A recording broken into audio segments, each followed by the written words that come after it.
you made $62,000 a year. We are all in this together. Or you made $19,000. We are all in this together. And they're not coming. No one is coming to save us. We need all of us. So you can't just be, well, I make 62 and I'm okay. And now you realize that you're not okay. We all need to be in this together. And I'm hoping that after this, the conversation of raising the what do they call it? Minimum wage. I hope that that's a conversation that we all can join in on, because it was a conversation that kind of had us divided. Oh, certain people don't deserve more than 50. You don't need $15 to flip burgers. And now we're realizing them flip burgers people are essential right now. They still working. So I hope we all join in on the raise the minimum wage fight, and that you link up with these orgs specifically who have connection to legislation and elected officials, because we need to be pushing them. The living wage, the cost of living, and what folks are actually making, we need to be, everyone needs to be angry about that. Everyone needs to be angry about that. In New York City, in order to be self-sufficient, you need to make, they say, at least, I think it's $132,000 to be completely self-sufficient in order to afford like a 2-bedroom apartment or whatever. That's a per person. That's not like a that's not like a couple, because 50,000 in New York City gets you nowhere. Wow. We all need to be upset. We need to be so angry about that. So angry about that. And come together. I'm still tripping off that, okay? I have lived in New York City. I have lived in New York City, but I don't think I've ever lived with less than like 3 people. Let me just say that. So let me just say that's, oh my gosh, that's crazy. Yes. And I never had an elevator. You know what I'm saying? Okay. It's always a walk up. Yep. Okay. That's crazy. And then one time, and I'll give you this geography in case any of you are in New York. If any of you know Centro Maria House, which is a convent, and they rent out rooms to single women. Yeah, I've lived there too. I don't know how people survive. I don't know how they do it. Well, like you said, I mean, you don't live struggle. It's a struggle. It's a struggle that we should all be so angry about. And so when you think about self-quarantine in your apartment, I live with 3 people. There are people who live with 3 people. How are we going to self-quarantine? How are we going to practice social distancing? How are we going to, what are we saying here, right? And so we all should, I see people, I saw you, Ingrid, you said, I'm mad. She said, I'm mad. And that's the thing. We got to get mad. Yeah. And we got to get mad and know, I can't stress this enough, each of you are an activist. And you might not have ever called yourself an activist or an advocate, but you are. I don't care if you are just doing it on your block, in your cul-de-sac, in your building. I don't care what it is, but you are. Each of you have a voice. And our voices together is a collective where we will become this huge megaphone that that our government won't be able to ignore anymore. Yeah. They will not be able to ignore if we come together. So I do want to, I want to mention some mutual aid groups for folks to follow, because you mentioned earlier, well, we both mentioned earlier that the personal responsibility it's irresponsible to talk about that and not talk about the systemic issues. But this is where we are, right? Yeah. So we have some personal responsibility. Let me just, Brandy said, but the struggle is glorified versus igniting the fire to change it. That's part of our work culture here. We do glorify the hustle and I got 3 jobs just to make money. We have to, thank you, Brandy, for bringing that up.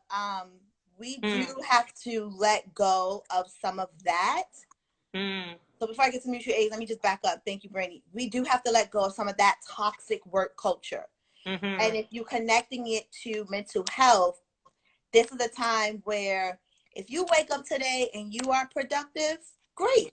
If you wake up today and the most you could do was shower and make some food, fine. Because here's the thing. Our mental health, we're going to need our mental health after this is over. and being inside, being quarantined, not knowing when your next paycheck is coming from, thinking about the elders, thinking about your neighbors. People are, like I said, people are dying in next door to us and we don't know why. That's not. This is really an important point. I'm just glad that we came back around on this. Yes. Because, you know, you're reminding me, and some of that comment about us glorifying that, you know, that achievement, I'm gonna, you know, kill myself trying to make a buck and all that kind of stuff. My father told me that we are not what we do. Ooh. And I just want to offer that to people in case you have not heard that, or you have not ever really received that. Maybe you've heard it, but you don't really believe it. That, you know, for people who have lost their jobs, you know, there's some folks who have been hustling their whole life. You know what I'm saying? My husband got his first job when he was like 12 or 13, you know, and has been hustling ever since. And the thought of him losing his job, for a lot of people, it is losing a part of your identity. Yes. You know, so let's acknowledge that, you know, people are grieving their sense of who am I, you know, but you are not what you do, in the sense that if you have lost your job, you are still here. Yes. There are still people who love you. There are still people who need you. You still have value.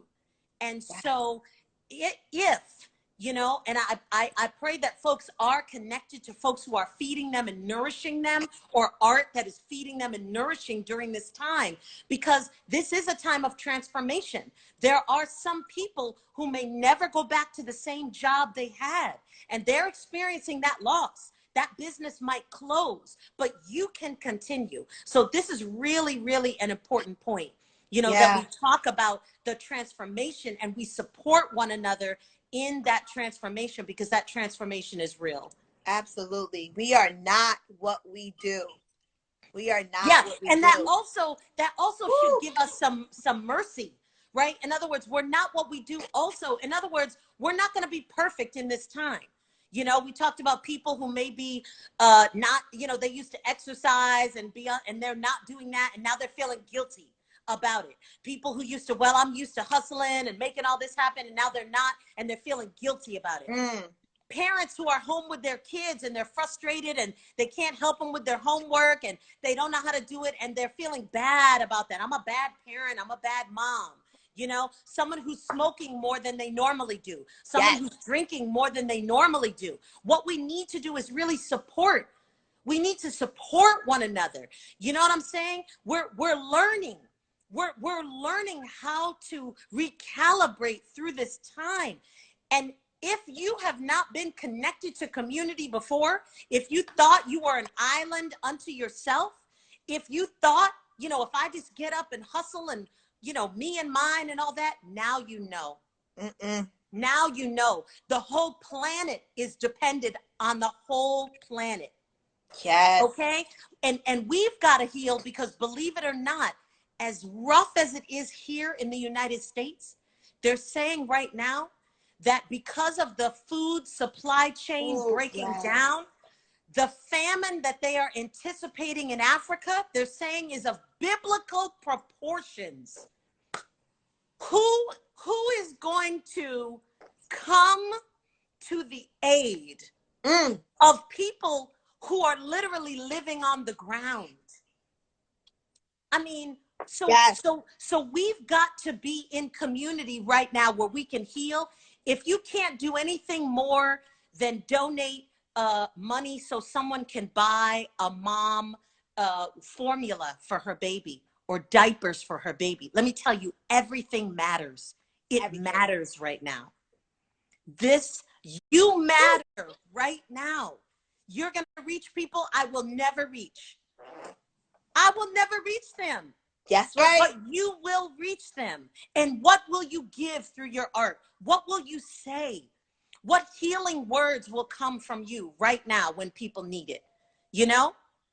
Let's take that time, you know, to really do that. I appreciate that, because someone lifted up this really important concept about us being connected to the grind, and, you know, that it's about the grind. You know, really, that's oppression.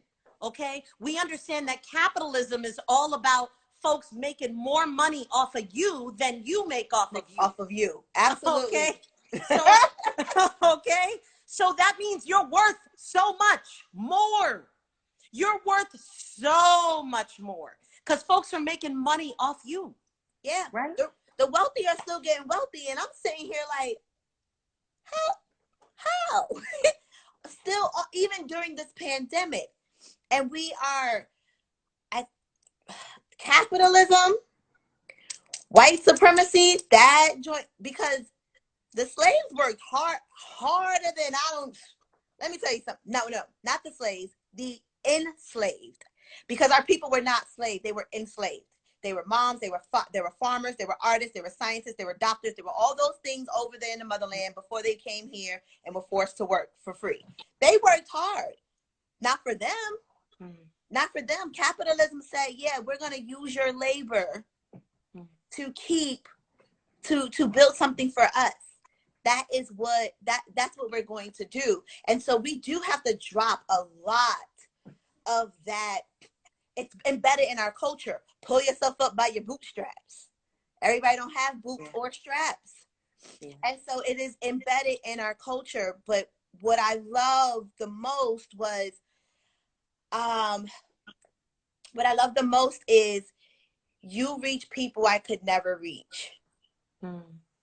And even though you and I are doing this work, we're artists, we're doing this work in the community, and we reach people. My organizations, they reach people, but there are people that BJ Be Free, who brought up the whole the grind mentality. There are people that where you are, you're gonna reach that that we are not gonna reach, and those people need to be. This conversation, maybe they don't have Instagram, maybe they don't have internet, and so they didn't see this conversation, but all of you that are on here got this.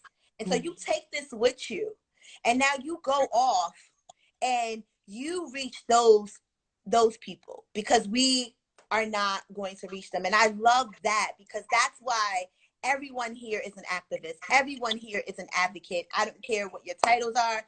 I don't care how many degrees you have. If you don't have any degrees, I don't care about any of those things. You matter, and we need you in this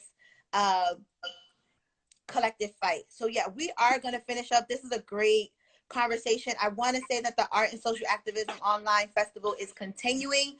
Please tune in for more of these talks. But yes, before we go, I've got these mutual aid groups that we got a shot, that we have to, that I really want to shout out. So Denise, do you mind if I go first? I know you might have some too, but I just want to No, please go ahead. Okay. So I want to start with a queer Black mom. Her name is Cretin Lee. Cretin Lee has a organization called Voix Noir, voixnoir.com. This Black woman has raised, since March, since like the first week of March, already has raised and distributed over $50,000 herself. And she has given, this is direct payment. She is sending groceries. She's cash apping people money. She is paying people's bills. And she is on Facebook as Cretin Lee. She's on Twitter as @Harriet Carried. On Twitter. Facebook is Cretin Lee, and her website is Voix, VOIX, Noir, NOIRE.com. And I think I might have saw her colleague in here. So if you're in here, just drop that. And she is she's doing direct giving.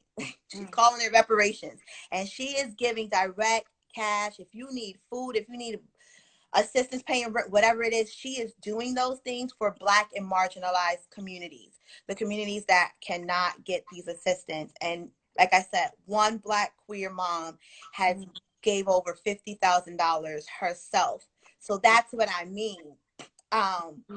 Another mutual aid, I have to big up RepNet. RepNet is a reparations network collecting resources to distribute reparations to historically impacted communities. Its founders is Misha Cornelius and Angelo Pinto, who was on here. Angelo Pinto is a Black man from Long Island who is a civil rights attorney who believes in direct giving and reparations. And so this RepNet is doing, they're currently collecting masks from small black mask makers. So black businesses who are making masks, Wow. they are collecting, sending money so these black small companies can make these masks and giving them to the marginalized communities who don't have access to masks. So that's RepNet. And you can find them if you have questions, info@repthefuture.com. Like I said, they are supporting getting masks to communities of color who don't have access to it. And the masks are made by black mask makers, and they have suppliers in Texas, Oakland, New York, and DC. Love it. And then my organization is Citizen Action of New York, where I'm the organizer. And Citizen Action of New York, we are a C3 and a C4 organization. So this is the organization you want to connect with me, because I'm out here putting my foot on these senators and these assembly people and the city council and the mayor and the governor. We out here putting our foot on them because we need you to do what you need to do legislative wise, right? So we need you to write the legislation that will help all New Yorkers. It is a New York based organization, but we have chapters everywhere. I have organizers on here who are from Rochester, who are from Albany. We've got chapters in Binghamton and Utica and the Hudson Valley. And we were on the front lines to pass that bail reform that got rolled back in this budget, unfortunately, but we're going to continue to be on their neck. I will be doing a town hall on housing and how we can pass what we can do after the moratorium in New York State. So if you follow me at Keris, KERISLOVE, or if you follow Citizen Action NY, you can get the link. Thank you. Amy put up citizenactionny.org. You can follow us and join our town hall on housing next Tuesday.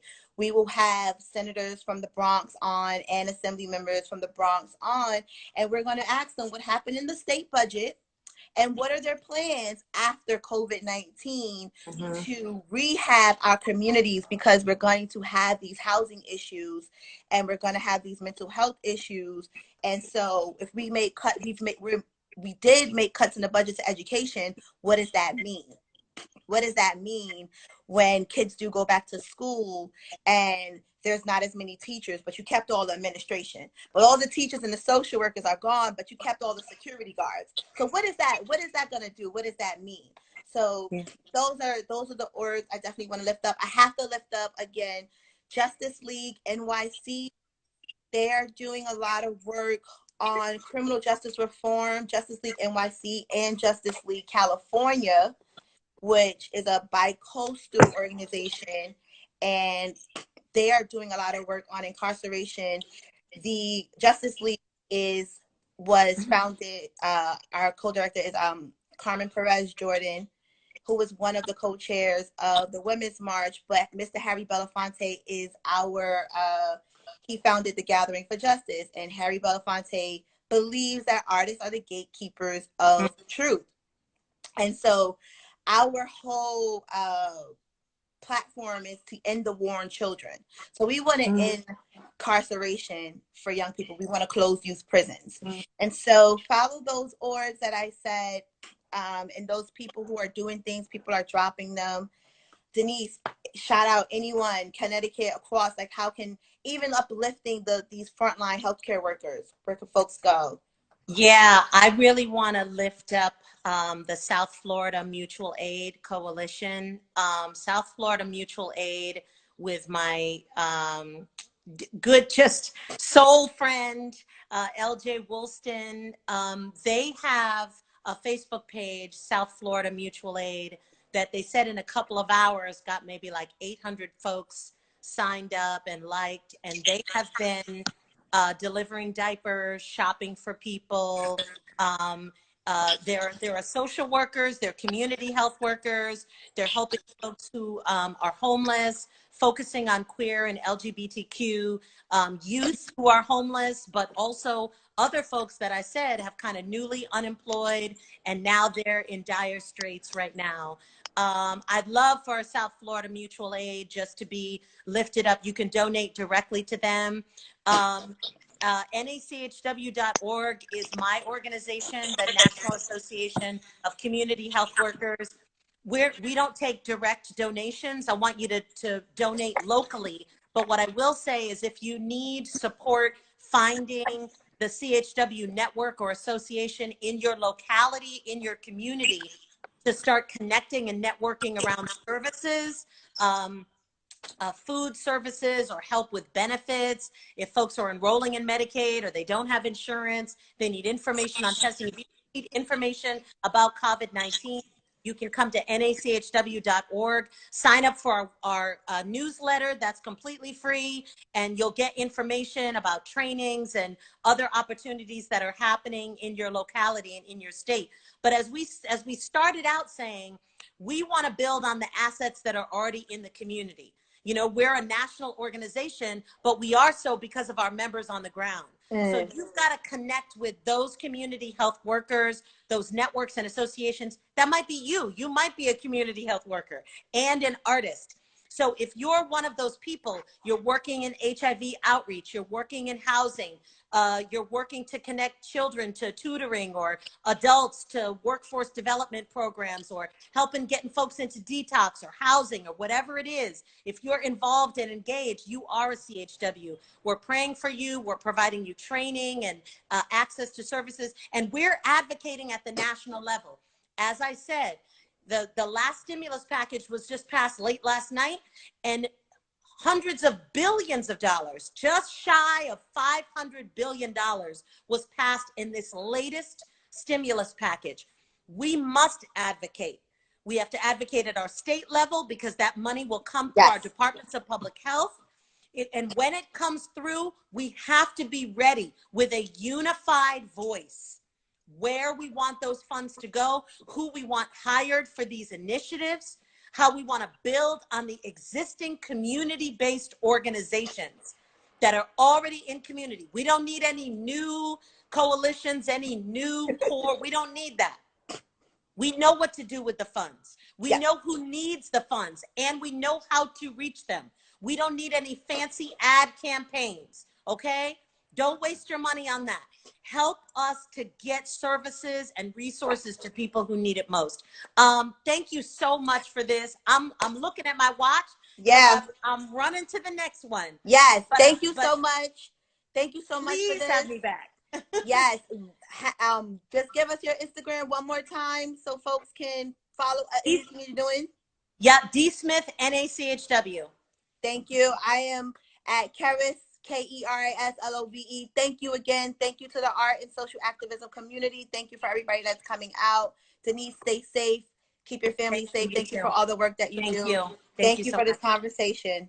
Thank you. Bye, guys. Stay safe. Bye-bye.